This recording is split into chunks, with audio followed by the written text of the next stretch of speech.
Assalamualaikum warahmatullahi wabarakatuh. Saya bersama Biker Subuhan Pekanbaru Riau dalam kajian subuh Rabu Riyadhus Shalihin di setiap masjid musola di Jalan Kamboja Rimbo Panjang. Bagi yang sudah bergabung istiqomah, bagi yang belum segera bergabung. Kiamat sudah dekat. Berkah selalu, sukses. Assalamualaikum warahmatullahi wabarakatuh.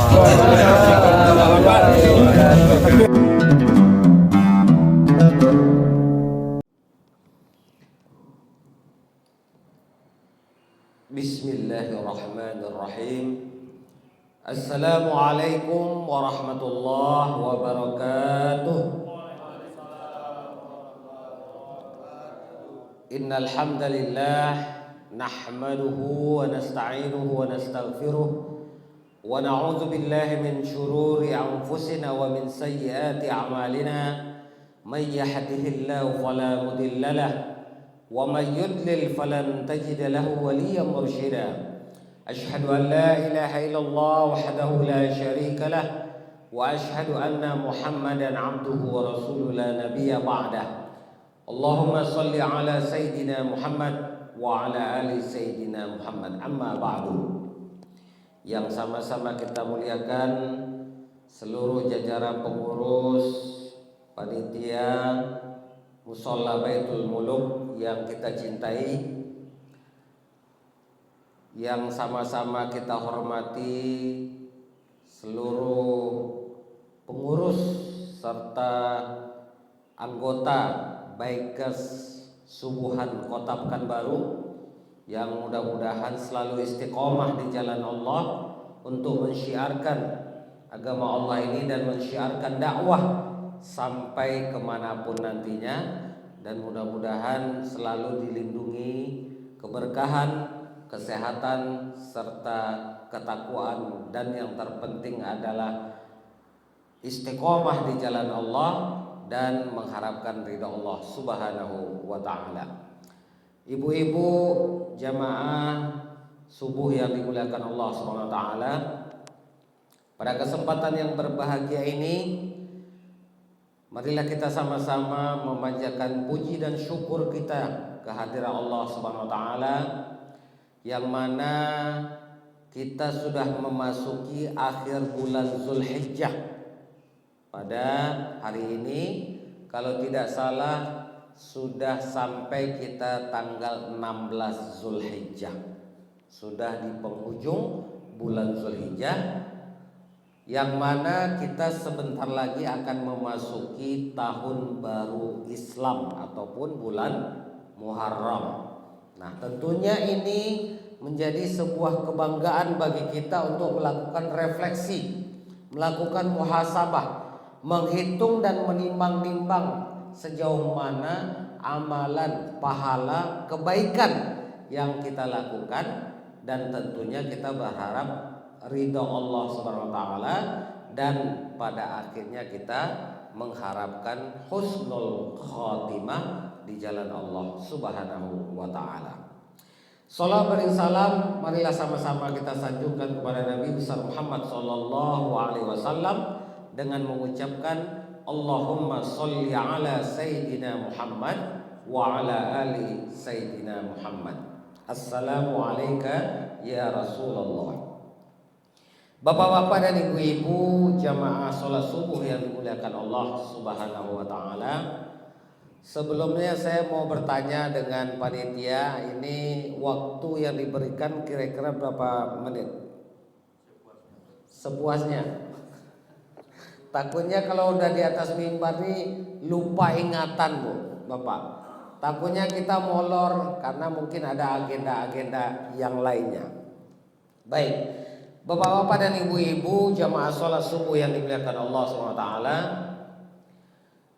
Rasulullah SAW bersabda di dalam hadis beliau, Inna fi yadil syubbani amrul ummah wa fi aqdamiha hayataha, yang mana artinya adalah sesungguhnya di tangan pemuda amrul ummah, urusan umat, wa fi aqdamiha hayata, dan di atas injakan kaki mereka itu adalah standar ataupun tanggung jawab hidup mereka. Terus terang Bapak-bapak dan Ibu-ibu, terutama komunitas Bikers Subuhan Kota Pekanbaru, saya baru kali ini bergabung dengan Bapak-bapak dan Ibu-ibu komunitas Bikers Pekanbaru, meskipun sebelumnya di postingan, di viral yang saya lihat ini juga sering mengundang ustadz-ustadz seperti Ustadz Abdul Somad, Ustadz Doni. Mereka itu adalah semuanya adik-adik kelas kita juga, satu alma mater juga dengan kami. Dan alhamdulillah, sebagaimana yang kita sampaikan tadi, ini merupakan tanggung jawab pemuda. Dan alhamdulillah komunitas Bikers Subuhan Kota Pekanbaru ini adalah sebuah komunitas yang sangat-sangat positif, yang sangat-sangat memiliki kepedulian, memiliki naluri, memiliki perhatian terhadap syiarnya Allah Subhanahu wa ta'ala. Bayangkan saja Bapak-bapak dan Ibu-ibu, orang non-muslim ketika melihat sebuah kekuatan kita di kelompok muslim itu, standarnya tidak jauh-jauh Bapak Ibu. Mereka akan melihat kekuatannya pada sholat subuh berjamaah. Berapa saf yang ada di dalam masjid, berapa saf yang ada di dalam musola ataupun di tempat-tempat ibadah lainnya. Kenapa? Karena waktu subuh ini adalah waktu yang paling berat untuk kita melakukan ibadah kepada Allah Subhanahu wa taala. Makanya Rasulullah selalu mengingatkan kepada para sahabat, kepada para tabi'in, kepada umatnya, jagalah sholat subuh ini, karena subuh inilah sebagai standarisasi kekuatan umat Islam itu sendiri.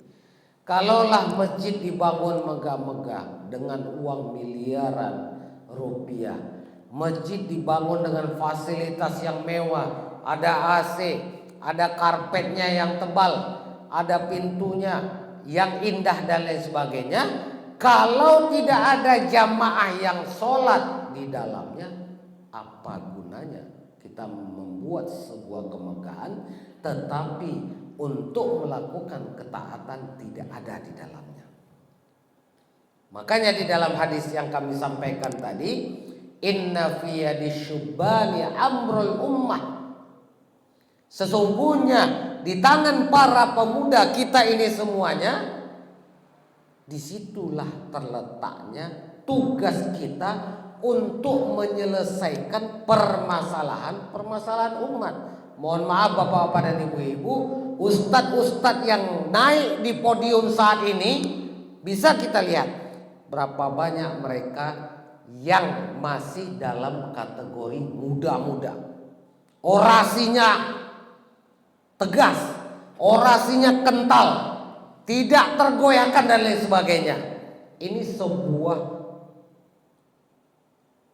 hal yang positif. Ini adalah tanda-tanda bahwasanya Islam ini insya Allah akan mendapatkan kejayaan pada akhir zaman. Berapa banyak yang kita lihat. Kalau dulu waktu kita masih kecil, yang ada Ustadz bisa dihitung, Ustadz Zainuddin MZ almarhum rahimahullah. Ustadz siapa lagi? Tidak banyak yang bisa menyebarkan, membangunkan umat, mensyiarkan agama Allah. Tapi alhamdulillah, selain ustadz dan juga banyak komunitas-komunitas yang menopang untuk perjuangan umat Islam saat ini. Di dalam hadis lain dikatakan Rasulullah SAW, syabun yata'allaqu qalbuhu bil masajid. Ini yang terpenting, pemuda yang mana hatinya terpaut dengan masjid. Tidak pemuda-pemuda yang selalu main game online, pemuda-pemuda yang nongkrong di kafe-kafe, pemuda-pemuda yang habis waktunya dengan pergaulan bebas dan mengkonsumsi zat adiktif yang terlarang ataupun narkoba, ataupun pemuda-pemuda yang hilang waktunya dengan kegiatan-kegiatan yang tidak bermanfaat dan tidak diridhoi Allah Subhanahu wa taala. Makanya Rasulullah menginginkan dan mendambakan pemuda-pemuda yang hatinya terpaut dengan masjid. Artinya pemuda itu sering melakukan sholat berjamaah, ikut tausiah, ikut kegiatan-kegiatan yang dilakukan oleh pengurus ataupun penanggung jawab di masjid-masjid di mana tempat tinggal mereka, ataupun kegiatan-kegiatan di hari-hari besar Islam lainnya. Artinya di awal kebangkitan dan kemunculan agama Islam itu adalah bahwasanya masjid merupakan sentralistik kegiatan, syiar dan peradaban Allah Subhanahu wa taala. Kita sama-sama ingat bahwasanya seperti masjid yang pertama dibangun oleh Rasulullah setelah memasuki kota Madinah Al-Munawwarah, melakukan hijrah ke kota itu, maka Rasulullah membangun yang namanya Masjid Quba. Lalu apa keistimewaan masjid yang dibangun Rasulullah pada tahun 2 Hijrah setelah beliau menapakkan kakinya dengan kaum Ansor dan Muhajirin? Maka Rasulullah menegaskan di dalam hadisnya, man tawaddu'a min baitihi fa shalla rak'ataini fi Quba falahu jazaa'u ka umrah. Barang siapa yang mengambil wudu ataupun memiliki wudu dari tempat tinggalnya ataupun dari hotelnya, lalu melakukan sholat 2 rakaat di Masjid Quba tersebut, maka pahalanya sama dengan melaksanakan 1 kali umroh. Kalau bapak-bapak dan ibu-ibu diberikan kesempatan untuk melaksanakan umroh ataupun haji, maka sering-seringlah melaksanakan sholat sunat, baik sholat sunat tahiyatul masjid, sholat sunat duha, sholat sunat hajat, sholat sunat taubat dan lain sebagainya di Masjid Quba yang saat ini sedang dilakukan renovasi besar-besaran, maka pahalanya sama kita melakukan 1 kali perjalanan umroh. Umroh saja sudah 30 juta. Kalau sehari umpamanya ibu dapat menginap di Madinah selama 5 hari, berarti pahalanya 5 kali umroh. Subhanallah. Bapak-bapak dan ibu-ibu yang dimuliakan Allah Subhanahu wa taala. Syiar yang kita bangun secara bersama-sama tentunya ditopang dengan kekompakan umat, ya. Wa'tasimu bihablillahi jami'an wa la tafarraqu. Berpegang teguhlah kepada tali Allah dan jangan sesekali kamu terpecah belah. Meskipun Rasulullah menggambarkan kepada kita semuanya, pada akhir zaman nanti umatku akan terpecah kepada 73 golongan. Bayangkan, 73 golongan umat muslim terpecah-pecah dengan segala macam latar belakang, pemikiran, doktrin dan tekanan yang mereka alami. Maka disitulah nampak di mana umat ini yang akan tetap berpegang teguh kepada tali Allah dan sunnah-sunnah Rasulullah.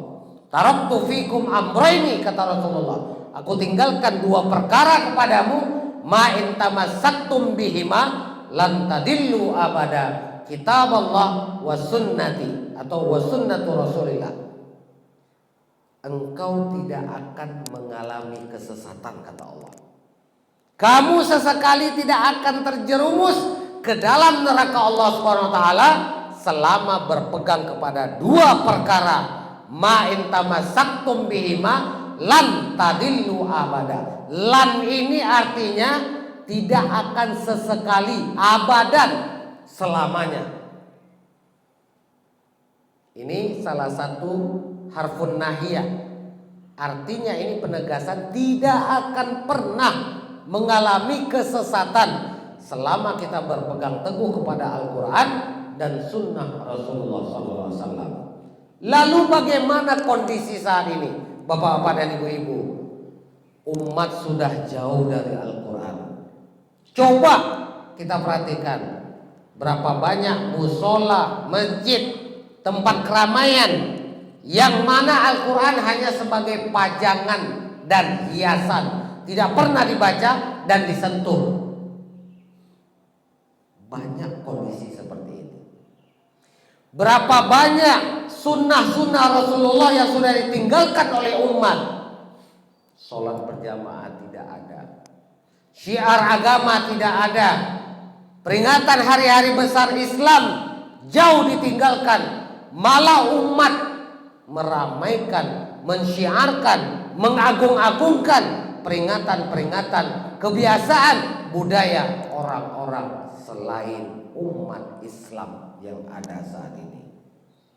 Lalu bagaimana kita akan berpikir, akan bisa kembali, akan bisa berpegang teguh kepada tali Allah, kepada Al-Quran, kepada Sunnah Rasulullah SAW?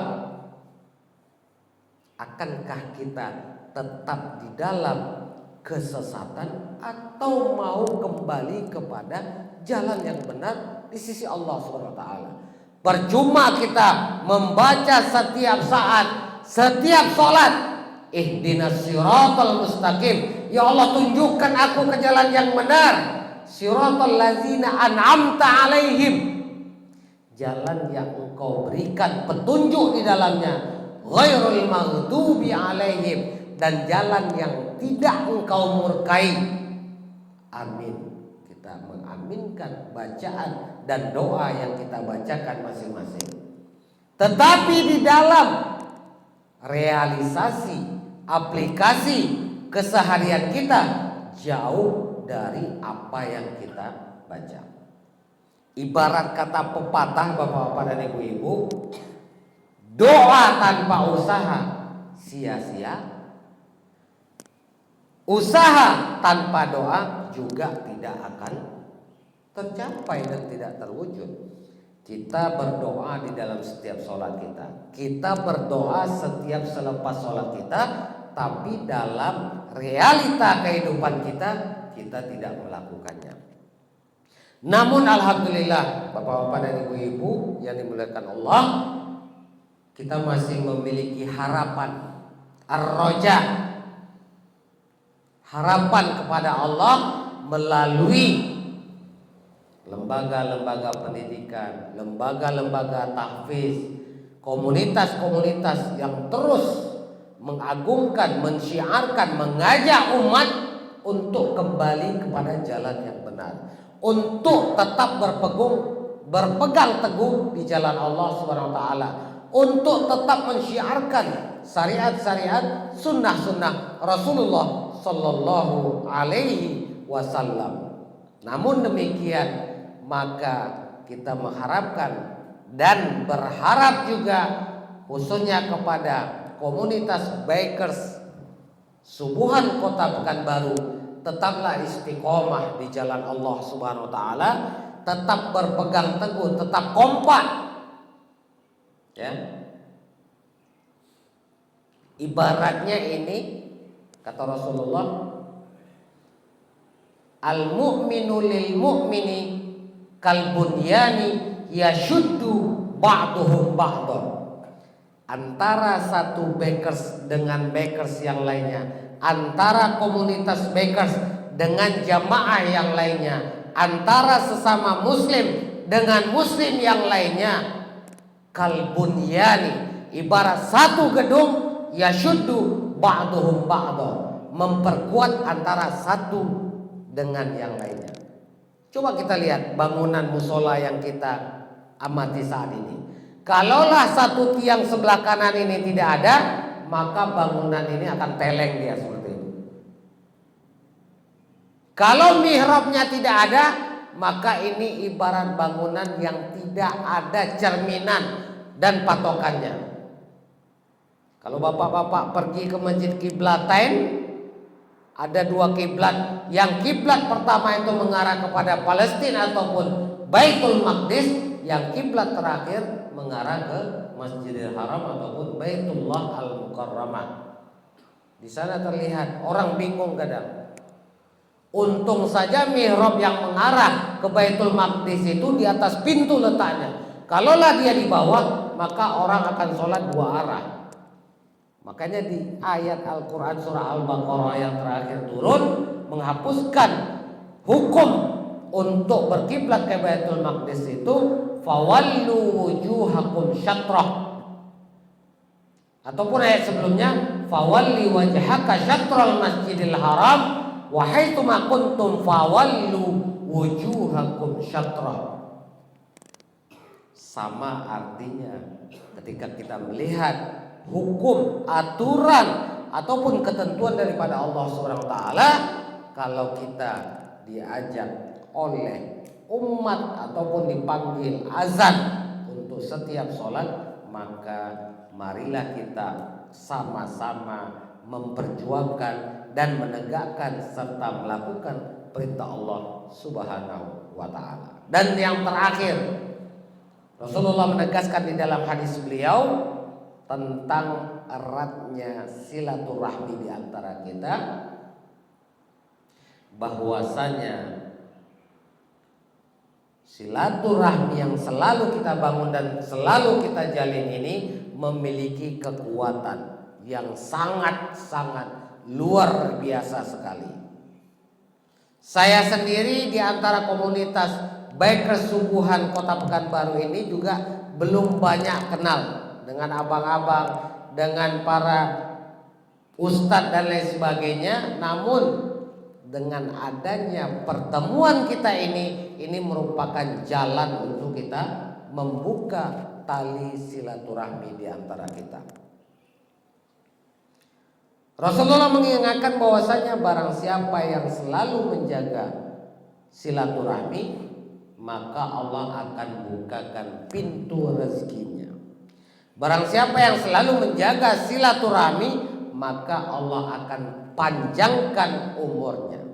Barang siapa yang selalu menjaga silaturahmi, maka Allah akan berikan rezekinya min haitsu la yahtasib, dari pintu-pintu yang tidak pernah dipikirkan ataupun yang disangka-sangkanya.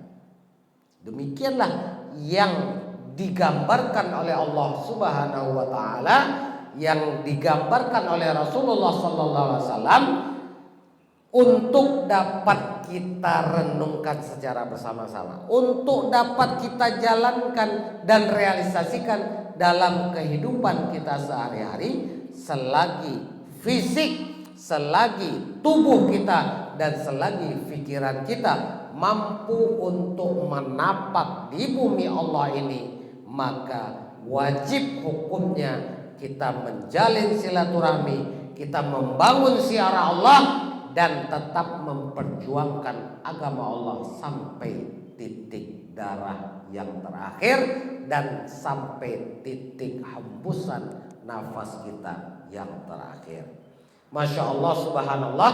Mudah-mudahan kajian yang singkat ini dapat bermanfaat bagi kami sendiri khususnya dan bagi kita semuanya. Dan sekali lagi mudah-mudahan khusus kepada abang dan adik yang tergabung di dalam komunitas Bikers Subuhan Kota Pekanbaru ini tetap diberikan istiqomah di jalan Allah dan diberikan kekuatan untuk sama-sama kita membangun syiar dan dakwah kepada Allah Subhanahu wa taala, sehingga standarisasi kekuatan umat muslim di dunia ini yang kita lihat dari jumlah saf salat subuh tadi ini semakin kuat, semakin ramai dan semakin istiqomah kita di jalan Allah, dan pada akhirnya kita dipertemukan oleh Allah di dalam surganya Allah, Jannatul Firdausi nuzula. Amin amin ya rabbal alamin. Demikian yang dapat kami sampaikan,